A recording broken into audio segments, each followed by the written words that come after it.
Essa é a aula 5, a Grande Depressão e os fascismos, é a aula de terceiro ano. Durante a Primeira Guerra, os Estados Unidos vai ter um boom econômico, né, um progresso econômico marcado ali a partir da venda de armas, de alimentos, de matérias-primas, né, para a Europa, que durante a guerra vai precisar suprir suas necessidades básicas de manutenção da guerra. Os Estados Unidos vai ser um desses grandes fornecedores, assim como o Brasil e outros países que não estão vivendo diretamente essa guerra. Esses lucros da guerra vão propiciar que a classe média americana crie um conjunto de práticas de consumo e um padrão de vida que começa a ser desenhado. Esse padrão de vida ele é demarcado pela imagem de felicidade, da integração da satisfação da família tradicional, mononuclear, capitalista, monogâmica e de classe média, né? Ou seja, assim, é um conceito que está se aplicando a famílias brancas de classe média. Isso não se aplica a toda a população dos Estados Unidos que está vivendo também em pobreza também. A gente tem boa parte da população que está vivendo ali à beira desse sistema, à beira dessa economia que está centralizada sobre parte da população. E é um país extremamente racializado, né? Extremamente racista durante todo o seu processo histórico. Então, essa divisão do American of Life vista aí na foto também deve ser marcada. Assim. Esse American Way of Life representa a vida da classe média branca, mas a população negra continua passando fome e pobreza. Em 29 a gente vai ter a Grande Depressão, né? A Bolsa de Wall Street vai quebrar fruto da especulação artificial de preços de empresa. Então isso vai gerar um valor artificial de mercado que em determinado momento vai quebrar o sistema como um todo, né? Já que os valores não estão representando a realidade. Com o crash da Bolsa, a gente vai ter a retirada de dinheiro dos bancos que leva à falência desses diversos bancos. O desemprego aumenta e a gente tem que lembrar que a principal população atingida vai ser latinos e negros, né? Essa população que está ali à margem do sistema vivendo com baixos salários, né? Os fatores dessa crise, né? Dentre eles a gente pode citar a superprodução, a concentração de riqueza que não permite o acesso a essa produção que está sendo feita em excesso, a crise agrícola e a concorrência no mercado internacional. Após a Primeira Guerra, a Europa começa a se reestruturar e com essa reestruturação da Europa após a Primeira Guerra, eles voltam eles não precisam mais de alguns produtos, né? Então o mercado internacional começa a ter alguns problemas. A gente vai ter no Brasil também a questão do café, por exemplo, que vai começar a ter concorrência internacional durante esse período e vai ter algumas crises aí na venda do café, nessa virada do milênio. Essa crise ela vai repercutir no mundo todo.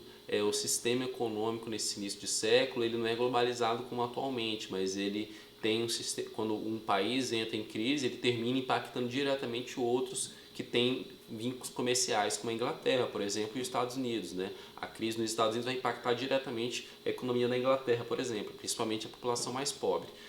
Para resolver essa crise de 29, a gente tem o presidente Roosevelt aí como grande figura e o New Deal, que é esse projeto para buscar reestruturar, para buscar reerguer a economia norte-americana depois do crash da Bolsa.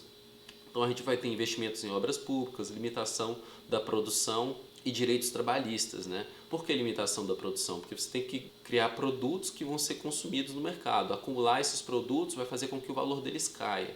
Então você tem que manter uma faixa de produção tal qual é de consumo. Para manter a faixa de consumo, você tem que dar direitos trabalhistas. Você tem que garantir que lá na ponta as pessoas tenham direito, tenham dinheiro para poder comprar, para ter acesso. Então esse dinheiro tem que chegar lá na base. O Roosevelt ele faz essa rádio, que é o Fireside Chat, e no Brasil a gente tem o Getúlio Vargas, que vai se inspirar nele fazer a Hora do Brasil, né? Em 2008 a gente vai ter uma crise econômica nos Estados Unidos que já vai impactar diretamente as economias do mundo, né? Nessa economia que é globalizada. É importante lembrar por quê? Porque a crise de 2008 até hoje ela não foi superada. A economia ainda busca de alguma maneira voltar a ter um crescimento positivo tal qual acontecia em 2008. E com a pandemia, a economia tem de novo entrado em crise, tem de novo entrado nesse processo, a qual as práticas de consumo estão parando, a produção, o sistema de transporte de produtos também, tudo está mudando na economia, as pessoas estão ficando desempregadas de novo.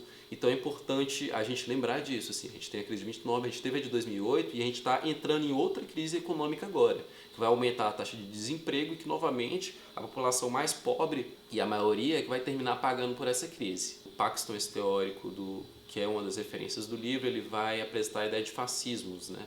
Esses fascismos eles vão se caracterizar pelo comportamento político marcado pela preocupação obsessiva pela comunidade vista como humilhada e, portanto, tornando necessária cultos para uni-la e purificá-la, né? A gente tem aí figuras como Hitler, como Mussolini, que vão exatamente simbolizar essa purificação, vão simbolizar essa união que vai se ver humilhada frente a judeus, a outros povos que estão vivendo ali no seu território. Esses fascismos vão se caracterizar pela presença de partidos únicos, líderes, e a gente vai ter aí algumas características como abandono de soluções tradicionais, indivíduos subordinados ao grupo, vitimização, justificando ações imorais ou ilegais contra os adversários, integração da comunidade por meio da exclusão do outro, aversão à democracia, liberalismo, socialismo. É um sistema que é patriarcal, que ele cultua a violência e que o povo vai ter sempre direito de dominar outros. Essa ideia de uma hierarquização entre os povos, de que existe um povo que é superior ao outro. Na Itália, a gente vai ter a figura de Benito Mussolini, que vai ascender. Nesse período pós-Primeira Guerra, Hitler e Mussolini vão ascender, por quê? Porque a gente tem uma Europa que está devastada pela guerra. Então, Hitler e Mussolini são figuras ali que vão surgir representando uma salvação para essa Europa devastada.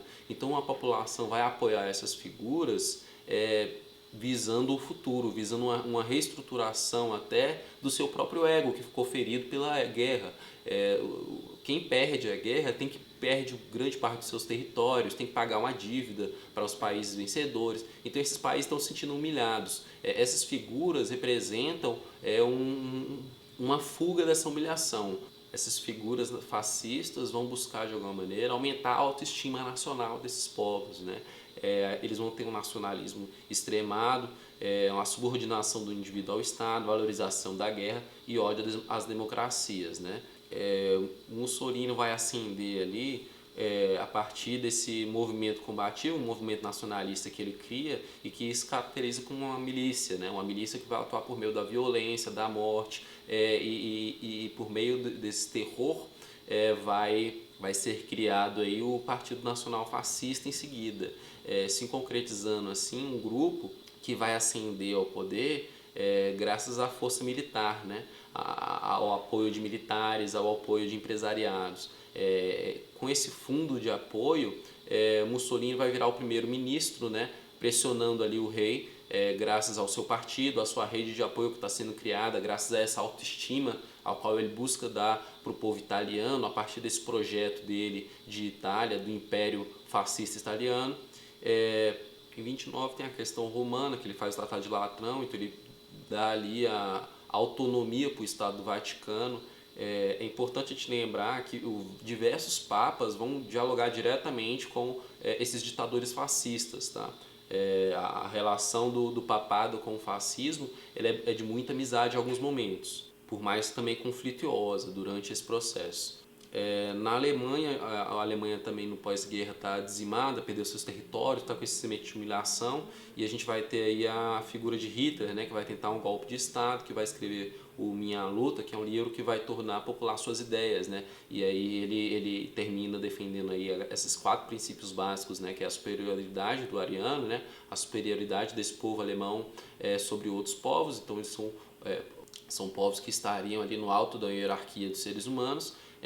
A ideia do antissemitismo e anticomunismo, né? A ideia de que o outro é ruim, de que o problema é o outro e de que os problemas sociais da Alemanha são os judeus, são os comunistas, são esse outro diferente do eu ariano, tá? Parte desse princípio também é a expansão territorial, a ideia de que o império perdeu seus territórios na Primeira Guerra e ele deve reconquistar, ele deve expandir seus territórios e manter sua dominação sobre os povos, né? Essa ideia imperialista aí de domínio não só do território, mas de um povo, sua cultura, sua estrutura de Estado como um todo. Com a queda da Bolsa de Valores, a gente vai ter uma intensificação na crise da Alemanha, né? Da Alemanha ali pós Primeira Guerra. e com o apoio da grande indústria e dos militares, Hitler vai ascender ao poder, né? Ele vai fundar e proclamar o Terceiro Reich, o Terceiro Império. É importante que vocês lembrem aí algumas dessas figuras que vão estar junto de Hitler. Existem diversos filmes, diversas referências aí que vão existir. E é importante vocês lembrarem que quando o Führer assuma, vai ter em 33 essa grande queima de livros, vai ter as leis racistas, né? Essas leis que vão garantir a pureza do povo ariano, então vão proibir, por exemplo, a relação de judeus com arianos, vai tirar direitos sociais desses judeus que vão ser tratados quase como animais dentro desse novo Estado, né? São pessoas tratadas como um bicho, que são de fato dizimadas, né? A gente vai ter na próxima aula, a gente vai se aprofundar sobre o tema de nazismo e a partir da Segunda Guerra. Mas qual é a ideia? Hitler aparece como uma salvação. E dentro desse esquema de salvação a gente tem os Jogos Olímpicos, por exemplo, que vai buscar aí, defender para o povo, vai buscar demonstrar para o mundo as ideias de superioridade ariana. Então a ideia de Hitler durante essa Olimpíada era que os atletas alemães ganhassem tudo, né? Ganhar essas medalhas para provar a superioridade da raça ariana. A gente vai ter o caso do Jesse Owens, por exemplo, aí, que vai gerar uma grande vergonha para Hitler, né? Já que você vai ter um negro aí vencendo diversas provas durante a Olimpíada. Ele acaba com organizações sindicais e investe muito no militarismo, né? Esse militarismo que ele vai investir aí durante esse período vai garantir o poder militar lá na frente na Segunda Guerra, tá? E a expansão e a ideia de expansão desse império, né? Para você expandir o império, você precisa essencialmente de dinheiro. O dinheiro já está sendo cooptado ali, tanto das apreensões do que eles estão roubando de judeus, tanto dos empresários, a economia vai se reestruturando. Então ele investe ali nas forças militares para poder garantir a expansão desse império. Enquanto na Europa a gente tem o fascismo italiano e o nazismo de Hitler em ascensão, no Brasil a gente vai ter ideias como integralismo, né? Sobre a figura de Plínio Salgado. Esse grupo de integralistas aí, que vai representar o nazismo, o fascismo alemão, vai estar diretamente em diálogo com esses grupos na Europa. E Plínio Salgado vai atuar na política brasileira até a década de 70. Então, assim, é algo presente no Estado brasileiro também, esse fascismo. O integralismo, um dos símbolos do integralismo é o sigma, que é o sigma e a cor verde, né? O que é hoje em dia o símbolo até de uma escola aqui em Brasília. Alguns jornalistas e sindicalistas e teóricos vão falar de um surgimento do fascismo novamente nos últimos tempos. Esse fascismo teria representado por meio de alguns governos, né? Dentre eles aí do Trump, do Bolsonaro, o governo da Índia, da China, da Filipinas, entre outros. Aí as questões para discussão, para conduzir o estudo, de 32 a 37, a figura aí do Jesse Owens durante a Olimpíada. Eu botei as referências, botei algumas exposições, botei os discursos e botei diversos filmes aí. Durante esse período eu tenho uma produção muito grande de filmes. Aí a bibliografia de apoio que eu usei para montar a aula, além do livro didático. E é isso. Fim da aula 4. A próxima aula é a última do bimestre, que é colonialismo e neocolonialismo. É isso. Tchau.